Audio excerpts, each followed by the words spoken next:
অনেকদিন থেকে আমার মেয়ে আমার কাছে রসমালাই খেতে চাচ্ছে, তো আজকে আমার মেয়ের আশা পূরণ করব।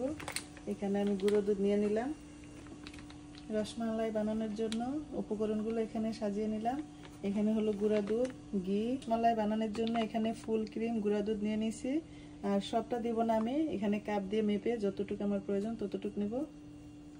আর এখানে হলো ঘি, বেকিং পাউডার, ডিম নিয়ে নিছি।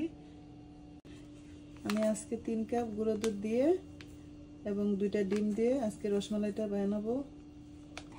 আমি 3 কাপ গুঁড়ো দুধের জন্য এখানে 1.5 চামচের মতো বেকিং পাউডার দিয়ে দিলাম। আর এখানে হাফ চা চামচের মতো ঘি দিয়ে দিব। এখন আমি গুঁড়া দুধ, বেকিং পাউডার এবং ঘিয়ের সাথে ভালোভাবে সবগুলো উপকরণ খুব সুন্দর মতো মিশিয়ে নিলাম, যাতে ভালোভাবে ফ্লেভারটা ঢুকে।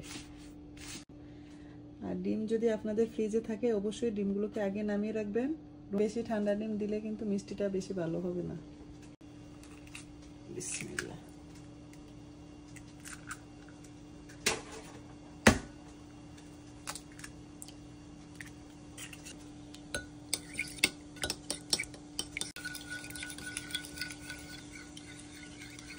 ডিমটা ভালোভাবে ফেটানো হয়ে গেছে।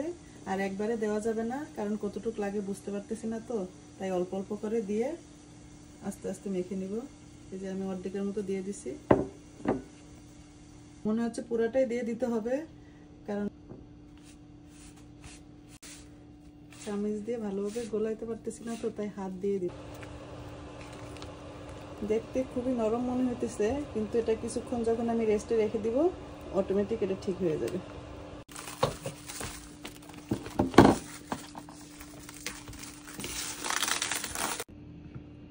এবার আমি একটু হাতে ঘি মেখে নিচ্ছি। ঘি মাখা হয়েছে। এখন আমি একটু মিডিয়াম সাইজ করে সবগুলো রসমালাই বানিয়ে নিব। বিসমিল্লাহ। আমি এই শেপ করে বানিয়ে নিলাম আমাদের কুমিল্লার রসমালাই। সবাই জানেন আপনারা, কুমিল্লার রসমালাই বিখ্যাত রসমালাই। সবগুলো মিষ্টি বানানো হয়ে গেছে। এখন আমি চুলায় দুধ বসিয়ে দিব।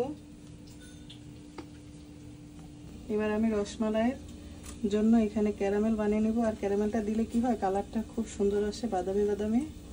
এবার ক্যারামেল তৈরি করার জন্য পানি দিয়ে দিলাম এখানে।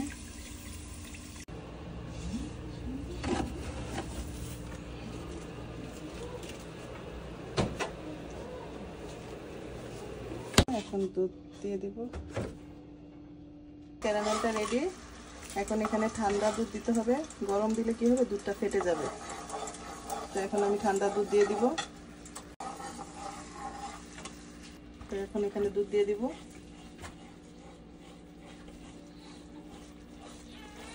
এখানে 2 কেজি পরিমাণ দুধ, লিকুইড দুধ দিয়ে দিছি। আর বলক এসে গেছে। রসমালাইগুলো দিয়ে দিব, দিয়ে ঢাকনা দিয়ে ঢেকে দিব। বিসমিল্লাহ। বিসমিল্লাহ।